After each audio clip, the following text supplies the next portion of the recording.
Please subscribe and share this video with your friends.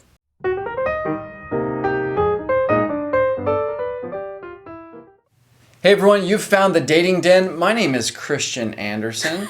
Just kidding, I'm Corey Jenkins sitting in for Christian Anderson, but I'm here with the lovely Marni Batista. And you know, this is the first couple times we're working together. I find you to be not only lovely, but also quite powerful in the way you present your subject. So this is a good synergy we have going here. I love my, you know, when I was in junior high school, I wasn't super popular. I was like 12 feet tall compared to all those little girls, and the boys were like, you know, small.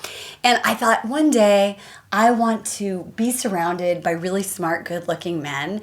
And so, yeah, it totally happened. I'd rather peak at 46 than 14. Hey, it's working for all of us. Exactly. I'm like, yeah. So thank you for being here. I appreciate it. I love being here. So today we are talking about how to keep your relationship progressing. And I sort of feel like whether you've been together for 3 years or you've had 3 dates, if you're in connection, you're in relationship. So what do you think is the best way to really approach the whole philosophy, really, of like building a relationship so that it takes you along the path you want? Well, you really said the key word, which is building. And I got to admit, in my history of relationships, I have often gotten lazy thinking, well, as soon as I've hooked a woman's interest, then I can just sort of casually cruise on in the relationship. But no, it is something you build. It is something you co-create. So in order to keep it progressing, there has to be conscious energy put into it. There has to be cultivation of it. It's the same way you grow a plant. It doesn't sit there in the dark with no water and grow. You have to feed it and you have to give it sunshine and to really work. And the way you do that is you do that through creating a life together with somebody, which is very different than just dating. Right, let's hook up.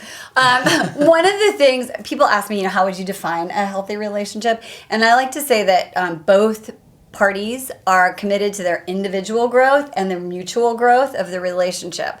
And so as you are going along, one thing that you can do is sort of ask questions and allow, we talked about this before, the communication of what does a relationship even look like to you? I think you said on your first or second or third date with your fiance, you had a conversation about what is partnership, what does dating look like, what does relationship look like? So what do you think, how do you think someone could ask that question and bring it up in a way that's not like, I'm scared? You know, it's a delicate balance. Right? I almost think you kind of have to find your own way. But for me, I just really appreciated the fact that I could feel that this person was somebody I was getting to a point to where I didn't want to just be messing around dating anymore. I wanted to establish that I was serious about creating a relationship. I wanted to see if she was. And so it was, I might say it like this.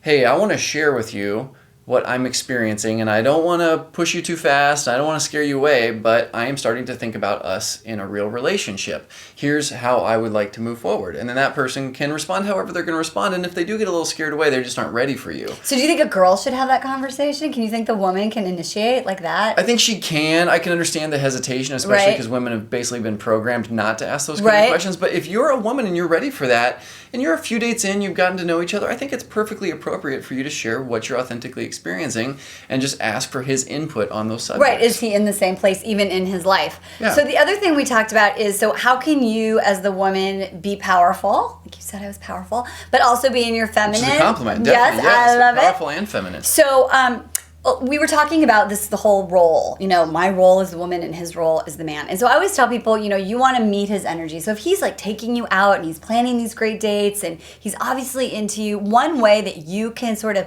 take it to the next level is to plan a date, like surprise him and take the lead. How does that land for a guy? I think a man will appreciate that so much. And the way it's worked for me, I'll just share from my personal experiences, the first several dates with a new person that I'm getting to know, I'm probably going to initiate those. I'm going to ask her out. I may put some production value into something. But it is wonderful when then she says, hey, it's been amazing. Thank you for taking me on these great dates. Tell you what, Friday night, 7 p.m., be here. Don't worry about a thing. I'm going to take care of it. It's like, wow, that's wonderful. Yeah. So mix it up a little bit, especially after, there's an established connection. Exactly. Right. So meet his energy. And so here's the thing. So just parentheses. If you've planned all the dates and if you've said, there's something going on at the museum and I'd like to go to the Hollywood Bowl, and because I have a lot of women that feel like they do all the work. So first of all, you shouldn't even be doing it. But that's where, if he is doing it, now you've got this super powerful, awesome ability to plan cool stuff. Bring it. This is when you bring it. So that's good. Yeah. So to me, those are all keys to really keeping a relationship progressing. Whether it's at the very beginning and you're just on your first couple of dates, or whether you're far into a relationship, you're always growing, Right. you're always co-creating, and just really stimulate your relationship with conscious thought, conscious action. Okay, so can we talk about sex? We're talking about consciousness, Oh, but yeah, can we bring talk it on. about sex?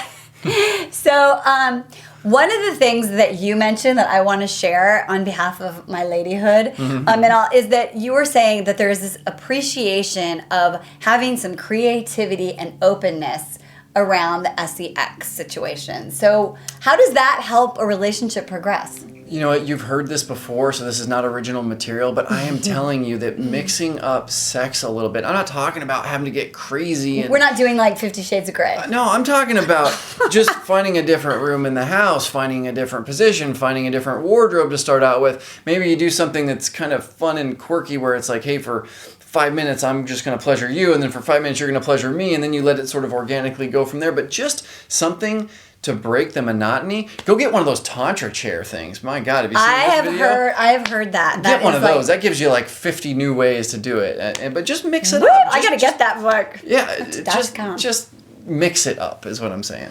I think that's great. Sex is really important, and I have also sort of heard through the male grapevine that men sort of like it when a woman initiates every once in a while too. It definitely helps, yeah. Because sometimes I, as a man, worry that I'm pressuring my partner into having sex too much. So when she brings it forward, it's like, oh, this is like, it's like an extra layer of bliss. I love that. So co-creation, communication, and copulation. Oh, well done.